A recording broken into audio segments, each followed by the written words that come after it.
showbiz fanatics, Paulo Contis muli na naman na dadawit sa isang kontrobersya, no, na may kinalaman sa kanilang mga co-host at noontime program. Ang lahat ng yan. But before that, if you haven't subscribed yet to my YouTube channel, please don't forget to like, share, and subscribe at i-hit mo na rin ang notification bell for more showbiz updates.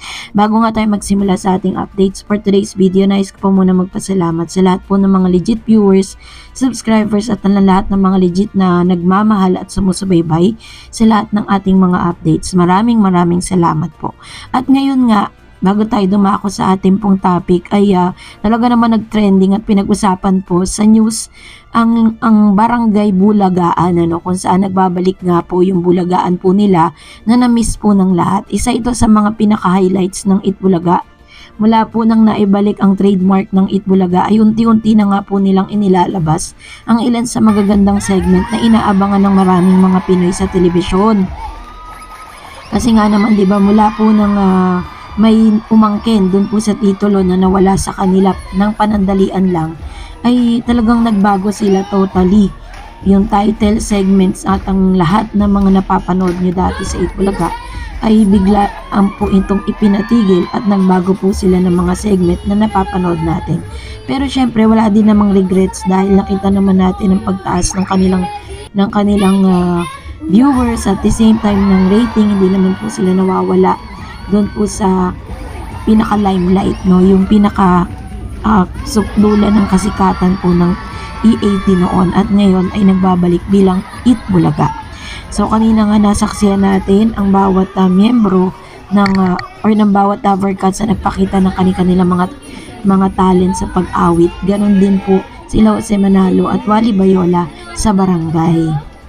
Nakita naman talaga natin ang pinaghandaan nila ito pong Saturday na ito, dahil kailangan na lang gawin to dahil parang doon po sa rating kasi na lumalabas parang nangunguna at parang natataasan po ng Showtime ang Itbulaga, na syempre parang medyo although friendly competition yun kasi nga talaga naman nangyayari yun, pero ito na nga dahil nasasangkot na naman kung gaano kasaya at kasigla ang Itbulaga sa TV5 dahil sa magagandang segment po nila ngayong araw, ay nasasangkot naman ang pangalan at napag-uusapan na naman si Paulo Contis dahil po sa isang kontrobersya na may kinalaman sa kanyang co-host, dahil nakakaladkad po yung pangalan niya at siya po ay natatag. Hindi lang siya isang babaero, hindi lang isa siyang hindi nagsusustento, kundi tinatag po siya or minimension ng kanyang pangalan bilang isa sa mga bad influence sa isa sa mga co-host po nila. Matatandaan po ninyo na kumalat ang ilan sa mga paghiwalay nitong si Mavi at si Kaylin Alcantara na dati pong magnobyo, That's mula po nang naging host itong si Mavi Legaspi dito po sa nasabing noontime program. Doon na po nagsimula ang problema. At base po sa mga inilalabas na statement ni Kaylin Alcantara na dating girlfriend ni Mavi Legaspi na isa sa mga twins ni Carmina Villaruel and Soren Legaspi, ay nadadawit ang pangalan ni Mr. Paulo Contis na siyang isa sa mga bad influence di umano, kaya po naiispatan itong si Mavi at si Dasuri na nagkakamabutihan. So parang sinasabi nilang si Paulo ang nag-udyok dito kay Mavi na magkaroon ng relationship with Dasuri. Kaya naman hindi pinalagpas ito ni Lolit Solis na siyang manager ni Mr. Paulo Contis. Sabi niya, "Salve, uminit ang ulo ko nang marinig yung chismis na isinasali ang pangalan ni Paulo Contis sa breakup nila ni Mavi at Kaylin dahil daw sa bad influence ni Paulo. Kaya nakipag-breakup si Kaylin kay Mavi. Wow ha, talagang dapat nasali ang ibang tao sa pagbe-break kayo. I have zero respect for people na nagbabadmouth sa mga nakarelasyon nila after breakup. Dapat paghiwalay kayo, no bad blood, tanggapin mo at mag-move on ka. Lagi ko na ina-appreciate na after a long time na manager-talent relationship ni Gabby Concepcion, wala kang naririnig na sinabi niyang masama o pintas sa akin. In the same way na hindi rin ako nagsalita ng bad things about Gabby. Na-maintain namin yun, respeto namin sa bawat isa. For that, I am very grateful. Kaya siya ako na sa breakup nila ni Kaylin at Mavi, may mga nadamay na pangalan at binabanggit. I don't want to have fight with Kaylin, but I'm giving her Sabi niya, I'm giving her a warning na kung totoo ang mga naririnig ko na sinasabi niya about Paolo Contis, she will never hear the end of it from me. Kung mali ang alaga ko, tinatanggap ko at pinapangaralan sila. Pero pag siniraan mo sila ng walang basihan, mag-ingat ka dahil hindi kita uurungan. So be careful kay Lynn Alcantara. Huwag mong idamay si Paolo Contis sa mga hanash mo kay Mabi Legaspi. Kung may problema kayo, isettle niyong dalawa at huwag mandamay ng ibang tao. Or else I will do my part as Paolo Contis manager, nanay, para ipagtanggol siya sa mga maling bintang sa kanya. Maging fair tayo sa mga bagay na dapat mangyari. Walang siraan sa mga inosente. Salve at Gorgie, yan ang stand ko, bongga, diba? #classic Lolita. So, syempre, to the rescue po yung kanyang manager. Dahil kung noon, hindi naman ginagawa ni Lolit Solis to kay Paolo eh.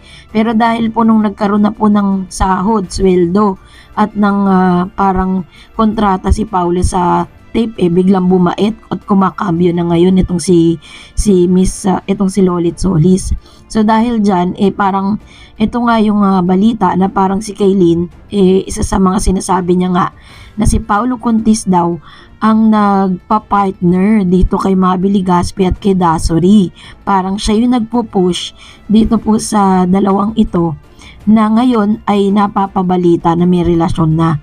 Kasi 'di ba magkakasama po sila sa noontime program. Pero ito po ay pinapabulaanan ng manager ni Mr.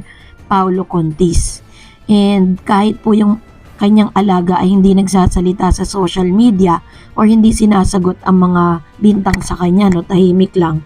Pero yung manager niya po ang nagbibigay ng statement kaya nalalaman po tuloy ng publiko kahit hindi dapat. So kayo na po ang umusga, mag-comment lang kayo sa comment section. At dahil dyan, narito naman ang ilan sa mga komento po ninyo patungkol naman sa ating last update.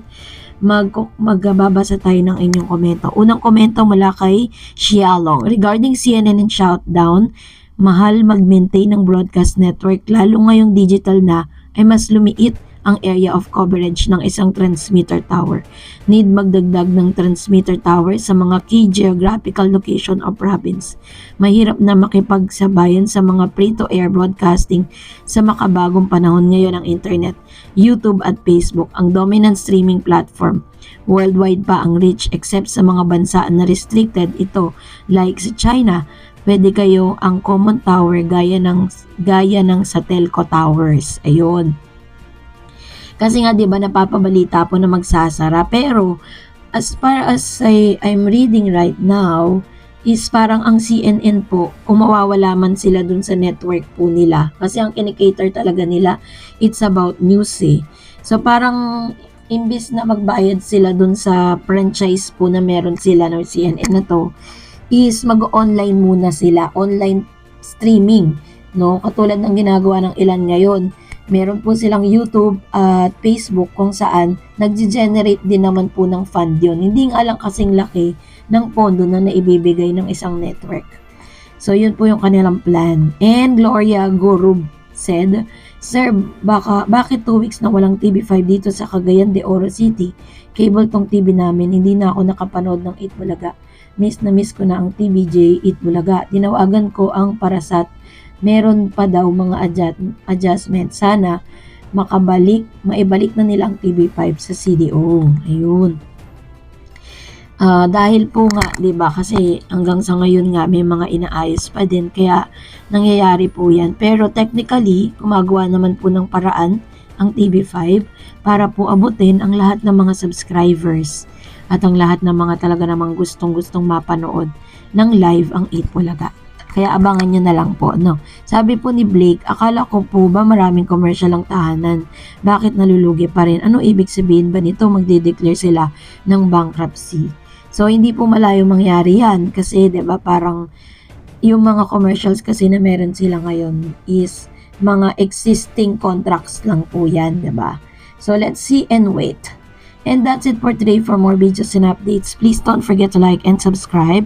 And please don't forget to follow my Facebook page, Star Eds TV. God bless everyone.